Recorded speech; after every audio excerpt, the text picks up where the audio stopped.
week 3 of the NFL, September 24th. Been sharing baseball picks for months. I haven't shared any NFL picks this year. I typically don't really ramp up and really grow the units until about 6 or 8 weeks into the year. Kind of get a lot of parity in the NFL. So I typically kind of start slowly. The first 2 weeks, I didn't even put any picks out. I'm actually 6-5 plus 2.48 units, which is not great. But again, NFL's got a lot of parity. Early in the year is hard historically, so I try to start slow and then really go after it, really hard the last probably 10 weeks of the year, including the playoffs. So anyway, I have 3 picks for you today. By the way, the model I'm using is called this Model 2.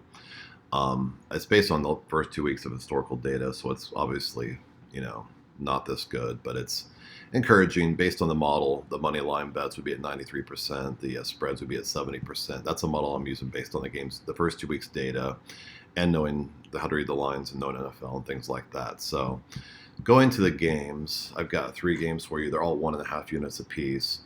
They're kind of counterintuitive, frankly, but I'll break them down for you. The first game is Washington-Buffalo. I'm actually on Washington. The predictive confidence is 64% over 36% on Buffalo.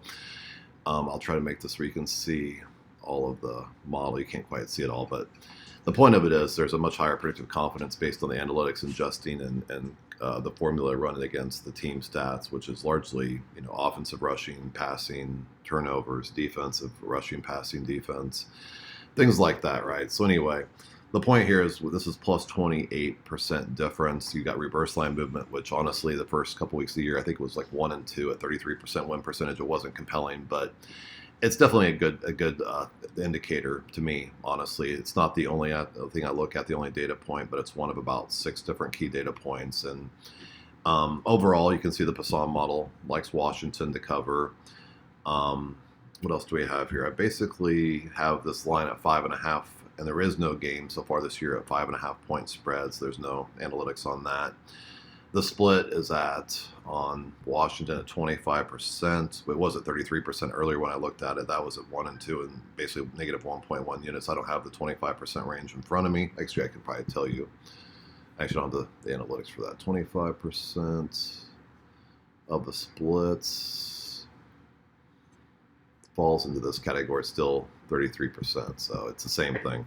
Okay, the other thing is home dogs. This is a home dog. Home dogs are hitting 63% on the year at 5-3 and plus 1.7 units. That is very encouraging. The predictive model is very encouraging. The Poisson model is very encouraging. The split percentage does not say that based on the analytics, but I'm okay with fading the public and seeing a little bit of reverse line movement. I'm putting 1.5 units on Washington. The next game here is actually going to be the Jets and the Patriots. Poisson model likes the Patriots. I like the Jets. This game went to 3.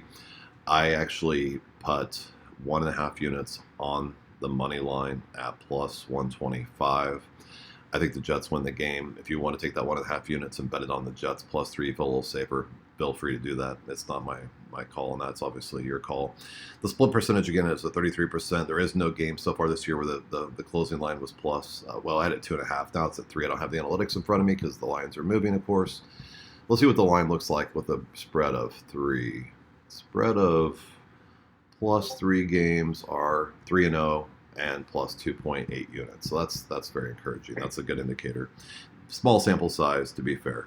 But the predictive confidence on this one is, it was actually when I started this morning doing the analytics and breaking these games down, the computer, the tool here, actually had the highest confidence in the Jets of any game today, which I thought was pretty interesting. So Jets 1.5 for money line for me, plus 3 if you guys want to take it that way. And then the last game we have here is the Chargers and the Vikings.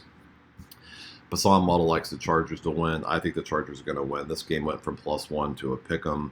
So Poisson likes it. At plus 1, there was an 0-1 record. At pick'em, I don't have it in front of me, but there is a plus 12% difference on the predictive confidence. I like the Chargers quite a bit. The split percentage was at 50% earlier. It's gone to 51. That puts it at 3-3 and 50% basically for the year at negative 0.2 units. Road dogs are hitting 50% this year at 4-4 and negative 0.33 units. So 1.5 units on the Chargers. It's a pick'em game. I just took the money line. It's the same thing, minus 110. So I got 1.5 units on 3 games. These games are not teams I would normally sit down on a piece of paper, read a newspaper, and pick. These are things that the analytics, the tool, and the numbers indicate are the plays. So it works really well for baseball. I've been making a lot of money on football for years. I've just started using the tool this year to really get even better at winning at football. Last year I was up, I believe, 73 units. It was actually 73 units, maybe 73 and a half for the year, right? So it was a good year.